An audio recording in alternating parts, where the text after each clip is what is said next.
All right, let's get right into it. Today, we're going to talk about that feeling. You know exactly the one I mean. That little knot in your stomach, that constant, low key anxiety that seems to pop up after every single financial decision you make. I mean, seriously, have you ever stopped to think about it? You try so hard to do the right thing with your money, but no matter what, it feels like you've somehow lost. It's like you're playing a game where you just can't win. So you decide to spend on something you really need, and bam, there's that little voice of guilt for not saving. Or you do the responsible thing, you save your money, and now you're feeling frustrated, kind of like you're on the sidelines watching life go by. Okay, so you invest, right, for the future. But then you're up at night anxious about the risk. Turns out this isn't a personal failing. It's actually a feature of the economic system we're all living in. And that's what we're digging into today. We're going to put a name to this universal frustration. We're going to break down the framework that basically forces us into making an impossible choice every single day. It really is this constant tug of war, isn't it? On one side, you've got your present self, who wants and needs things right now. On the other, you've got your future self, who's counting on you for some security. And then there's your ambitious self, who just wants to see that money grow. Well, this three-way conflict is the very heart of an economic model that has been shaping our lives for a long, long time. Okay, so let's pull back the curtain and look at the system that's causing all this stress. It's called three-gesture or 3G economics. And trust me, once you understand this, the way you feel about your money is going to make a whole lot more sense. So the whole idea behind 3G economics is pretty simple. And honestly, it's kind of brutal.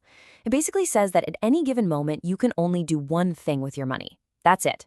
This sets up a game of forced trade-offs, where every time you say yes to one thing, you're automatically forced to say no to two others. And here they are, the only three moves the game allows. First, you can spend your money, get goods, services, live your life. Or second, you can save it, tuck it away for security. Or third, you can invest it, take on some risk, hope for some growth. But the absolute key here, and this is the most important part, is that these three actions are totally separate.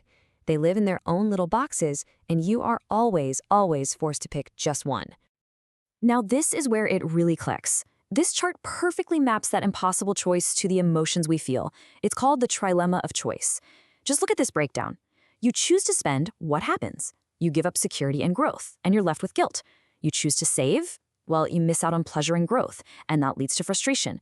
And if you invest, you're sacrificing immediate pleasure and security, which of course leads to anxiety. No matter what door you pick, you're left with what the source material calls a bitter taste. So it's really easy to look at this and think, well, that seems like a flaw in the system. But here's the twist. It's not. This constant feeling of dissatisfaction, it isn't a bug in the system.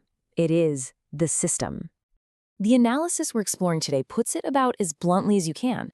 The system is designed to generate anxiety, not well-being. Just let that sink in for a second. This whole model, it wasn't built to make you feel financially secure or prosperous. It's built on a foundation of scarcity and forced choices, which almost guarantees a state of perpetual economic anxiety. And this creates what's called a cycle of perpetual regret. You know how it goes. You save for a rainy day, which feels like the smart move, but then the market takes off and you kick yourself for not investing. Or you invest, the market dips, and now you're wishing you had just bought that thing you wanted or kept the cash safe. You're constantly second-guessing, and it just eats away at any sense of financial stability. Okay, so this brings us to a really critical point. We're running a 20th century system, right? One designed for a world of slow information and physical stuff. And that old system is now crashing head-on into 21st century technology. And that collision, well, it's creating some serious problems. Just think about it for a second. First, you've got the internet and AI, which move at the speed of light, while 3G economics is stuck in the slow lane. Second, we have new forms of currency that are totally challenging the idea of what a safe store of value even is. And third, what about digital assets? You buy an online course to improve your skills or a unique piece of digital art. Are you spending or are you investing? The old model it doesn't have an answer. The lines are completely blurred. And this really gets to the heart of it. This 3G system was built for a world of scarcity, but we're now living in a world of digital abundance, especially when it comes to information and opportunity. The old rulebook is falling apart because it just wasn't written for the world we live in today. So what's the endgame if we just keep pretending the old rules work? Well, the research we're looking at paints a pretty bleak picture. It's called the apocalyptic scenario, and it's what could happen if we stubbornly cling to this outdated 3G model. And you can see how this could play out. First, saving becomes almost pointless as inflation just chews away at its value. This, naturally, leads to extreme inequality, where only a select few with access to sophisticated tools can protect their wealth. And all that chronic frustration we've been talking about, it eventually boils over into widespread social anger. And finally, without a stable pool of capital from savers, long-term investment in the big stuff, like infrastructure and innovation, it just grinds to a halt. That's a pretty grim forecast, right? But what if there's a way out of this trap? The analysis we've been walking through suggests there just might be. It proposes a radical new idea, a fourth gesture. It's a really fascinating concept, and it's called the quantum gesture. So instead of three separate, conflicting choices, imagine a single integrated financial action. You could think of it as a smart container for your money, where the very same dollar could be available for you to spend, while also being safely stored and generating a return, all at the same time. It's about letting your money exist in three states at once, completely getting rid of that forced choice and all the regret that comes with it. And that's the big question we'll leave you with today.